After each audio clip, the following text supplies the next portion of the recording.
ഇന്ന് നമുക്ക് ഏറ്റവും സിമ്പിളായിട്ടൊരു ഒഴിച്ചുകറി ഉണ്ടാക്കാം. ചോറിൻ്റെ കൂടെ കഴിക്കാൻ നല്ല അടിപൊളി ടേസ്റ്റാണ്. അപ്പോൾ മിക്സിയുടെ ജാർ എടുത്ത് വെച്ചിട്ടുണ്ട്. അതിലേക്ക് നമുക്കൊരു അരമുറി തേങ്ങ തിരുമിയത് ചേർത്ത് കൊടുക്കാം.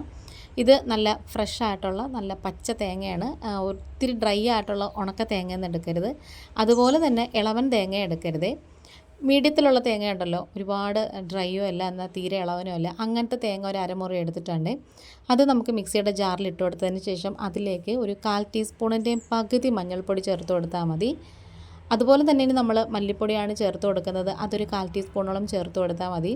ഇനി നല്ല എരിവുള്ള മുളക് പൊടിയാണ്, പിരിയൻ്റെ മുളക് പൊടിയൊന്നും അല്ല, എരിവുള്ള മുളക് പൊടിയും കൂടി ചേർത്ത് കൊടുക്കുകയാണ്. അതൊരു 1/4 ടീസ്പൂൺ ചേർത്ത് കൊടുക്കുകയാണ്. മല്ലിപ്പൊടിയും മുളക് പൊടിയും സമാസമം തന്നെ ചേർക്കുന്നത്.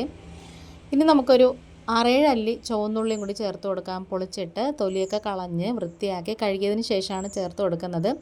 ഇനി നമുക്ക് വളരെ കുറച്ച് പുളിയും കൂടി ചേർത്ത് കൊടുക്കാം. ഇനി ഇത് നന്നായിട്ട് നല്ല വടുകനെ ഒന്ന് അരച്ചെടുക്കണം. നമ്മൾ പുളിശ്ശേരിക്കൊക്കെ അരയ്ക്കത്തില്ലേ, അതുപോലെ തന്നെ നല്ല നൈസായിട്ട് അരച്ചെടുക്കണേ. ഇതാ ഈ ഒരു പാകത്തിന് ഞാനിതിപ്പോൾ എടുത്ത് കാണിച്ചു തരാം. നന്നായിട്ട് നല്ല മഷി പോലെ അരഞ്ഞെടുത്തിട്ടുണ്ട്.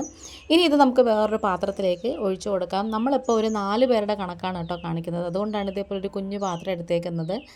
ഇനി നമുക്കിതിലേക്ക് ആവശ്യത്തിനുള്ള ഉപ്പ് ചേർത്ത് കൊടുക്കാം. പിന്നെ ആവശ്യത്തിനുള്ള വെള്ളവും കൂടി, മിക്സിയുടെ ജാറ് കഴുകിയ വെള്ളവും കൂടി ഒഴിച്ചു കൊടുക്കാമേ.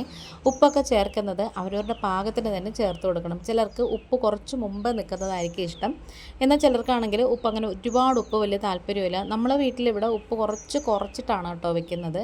എന്നാൽ ആവശ്യത്തിനുള്ള ഉപ്പൊക്കെ കാണുകയും ചെയ്യും. ഇത് കുറച്ചും കൂടി വെള്ളം ഒഴിച്ചൊന്ന് നീട്ടിയെടുക്കണം. ഒത്തിരി അങ്ങ് കുറുകിയിരുന്നാൽ നമുക്ക് ചോറിൽ ഒഴിച്ച് കഴിക്കുമ്പം ആ ഒരു പാകം കറക്റ്റായിട്ടാകത്തില്ല. അതുകൊണ്ടാണ്. അപ്പോൾ ഈ ഒരു വീഡിയോ കണ്ടുകൊണ്ടിരിക്കുന്ന സമയത്ത് ചാനൽ ഇഷ്ടപ്പെടുകയാണെന്നുണ്ടെങ്കിൽ ഒന്ന് സബ്സ്ക്രൈബ് ചെയ്ത് സപ്പോർട്ട് ചെയ്യണം. പിന്നെ നിങ്ങളുടെ ഫ്രണ്ട്സ് ആൻഡ് ഫാമിലിക്കും കൂടി ഒന്ന് ഷെയർ ചെയ്ത് കൊടുക്കണേ. വീഡിയോ ഇഷ്ടപ്പെട്ടാൽ പെട്ടെന്ന് തന്നെ റെഡിയാക്കാൻ പറ്റിയൊരു ഒഴിച്ചേറിയാണ്. ഇതിനേക്കാളും എളുപ്പത്തിലൊരു ഒഴിച്ചേറി കാണത്തില്ലെന്ന് തോന്നുന്നു കേട്ടോ. അങ്ങനെ നമ്മളിതൊന്ന് തിളപ്പിച്ചെടുക്കണം. മോര് കാച്ചിയതൊക്കെ നമ്മൾ തിളപ്പിക്കത്തില്ല, പത വരുമ്പോഴത്തേക്കും ഓഫാക്കും. എന്നാൽ ഇതൊന്ന് തിളച്ച് കിട്ടണം. അപ്പോൾ ഉപ്പ് കുറവായിരുന്നതുകൊണ്ട് ഞാനൊരു ഇച്ചിരി ഉപ്പും കൂടി ചേർത്ത് കൊടുത്തിട്ടുണ്ട്. അപ്പോൾ 2 നുള്ള് കായപ്പൊടിയും കൂടി ഇതിലേക്ക് ചേർത്ത് കൊടുക്കാം. ഒരുപാടൊന്നും വേണ്ട. നമ്മളിത് കറക്കി ഇളക്കി വേണം നമ്മളിത് ചൂടാക്കി എടുക്കാനായിട്ടേ.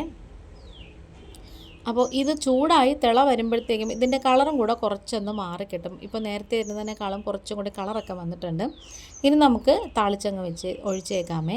അപ്പോൾ അതിന് വേണ്ടിയിട്ട് ഏകദേശം 1 ടീസ്പൂണോളം വെളിച്ചെണ്ണ ഒഴിച്ച് കൊടുത്തിട്ടുണ്ട്. എണ്ണ നന്നായിട്ട് ചൂടായി വരുമ്പം ഇതിലേക്ക് 1/4 ടീസ്പൂൺ കടുക് ചേർത്ത് കൊടുക്കാം.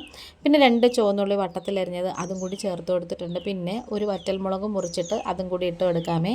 ഇനി നമുക്കിതിലേക്ക് കറിവേപ്പിലയും കൂടി ചേർത്തതിന് ശേഷം നന്നായിട്ട് ഇങ്ങനെ മൊരിയിച്ചെടുത്തിട്ട് നമ്മുടെ ആ കറിയിലേക്ക് ഒഴിച്ചു കൊടുക്കണം. കറിക്ക് കുറച്ച് കളറ് വരാൻ വേണ്ടിയിട്ട് ഇതിലേക്ക് കുറച്ച് നമുക്ക് പിരിയൻ മുളകിൻ്റെ പൊടിയും കൂടി ചേർത്ത് കൊടുക്കാം. അതിങ്ങനെ ചെറുതായിട്ട് ഇങ്ങനെ മൂപ്പിച്ചും കൂടെ ചേർക്കുമ്പം നല്ലൊരു കളറും കിട്ടും. അതുപോലെ തന്നെ കാണാനും നല്ല ഭംഗിയായിരിക്കും.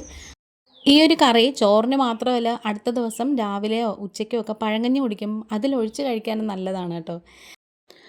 അപ്പോൾ നമ്മുടെ വീഡിയോ വൈൻഡപ്പ് ചെയ്യാറായി. ഇനിയിപ്പോൾ നമുക്ക് തംബ്നെയിലിൻ്റെ ഫോട്ടോ എടുക്കണം, വീഡിയോ എടുക്കണം. ഇന്നിപ്പോൾ ഇത്രയേ ഉള്ളൂ. വീണ്ടും വരാം വേറൊരു വീഡിയോ ആയിട്ട്. Thanks for watching.